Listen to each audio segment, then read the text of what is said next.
Alright, hey guys, hope you're good. Dr. Cholo here, it's Dr. Cholo. I want to talk to these content creators, who like ruining people's lives.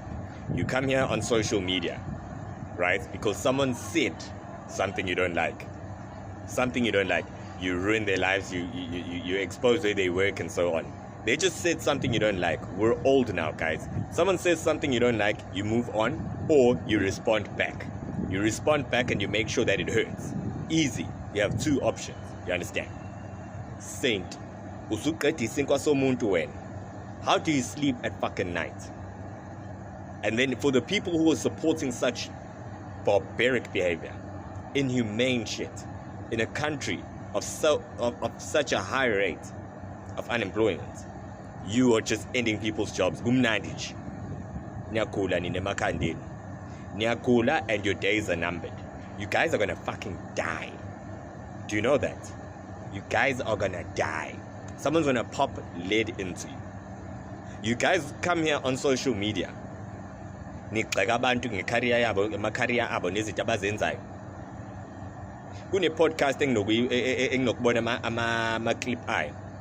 Yona mfethu le nto le, that's a music show. Yamuthi ufika mfethu and you start you body shame a woman. Grown ass men. Body shaming women. Inkinga yenu mhlambe angaze nikhathwa nishayiwe. Mhlambe kogola nishayiwe. Yabo. Le ngane uThato Hearts kama kuThato Hearts. Clearly she's not Zulu. Yabo kube le ngane iwumZulu kwashiwo lezi zinto ezishiwo. Her brothers were not gonna let these guys live. Iviki ngabe lead. And ibaningi masenifile la so oh shame nana musulandela uthi this fucker did this and said this. No need. Disgusting. And I say this to all the content creators who get people fired. Fuck yourselves. Fuck you and your entire family.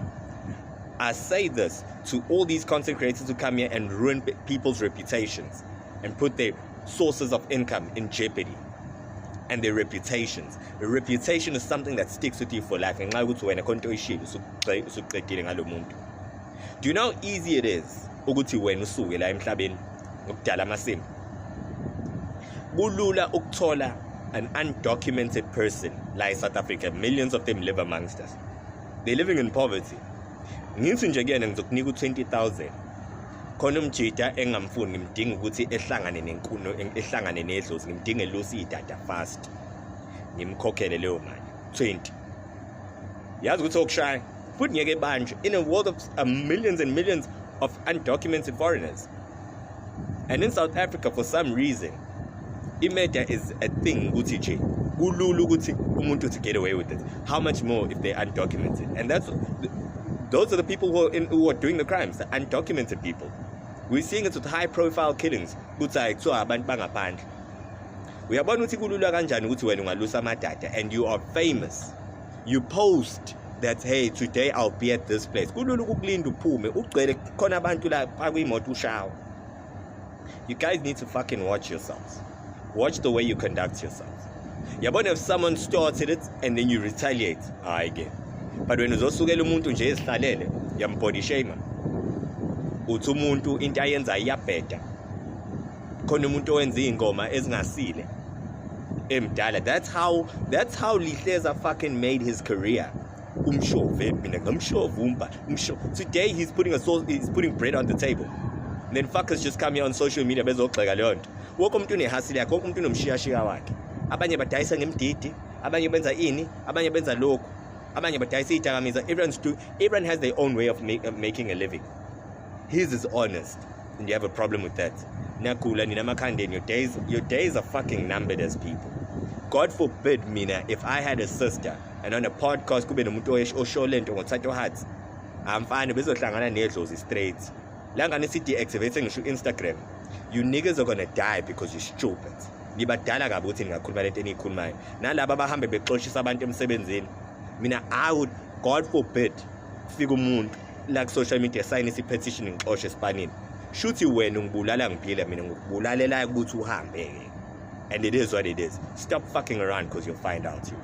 Hello Mzansi, welcome to Mgosi waseMzansi. If today is your first time visiting this channel, please do the right thing and click the subscribe button. Now, to send a message to my content creators uthi ma-content creators lamaningi ala South Africa tosheshe afe because of what they are doing. Le nto yabe ukuthi mabaqabane nemuntu or umuntu abaqalile lapha etinkundleni tokuxhumana sebafuna kumqoshisa emsebentini because of their influence, i-wrong le nto leyo. Le nto leyo itonda ukuthi basheshe bakhahlele libhakedi because why umuntu uma kaqalile mhlampe ku-TikTok ungambhlokhi or nawe umqale back. Le nto yokuthi ufuna ukuqoshisa umuntu emsebentini, umuntu abe unemployed, umuntu bekayi-breadwinner akasasebenzi, akusinto le-right leyo. Bantu abaningi mentioning bantu labaningi ama-content creators lamaningi la yenda-ke into lefana naleyo kufaka phakathi uDominic Zaqa. So uyasho nje le bhodi ukuthi iyabhedza le nto leyo, bantu abayiyekele because bafaka impilo tabo engcopheni. Do comment your thoughts when down on the comment section. Don't forget to hit the notification bell. I'll see you on the next one. I'm signing out. Goodbye.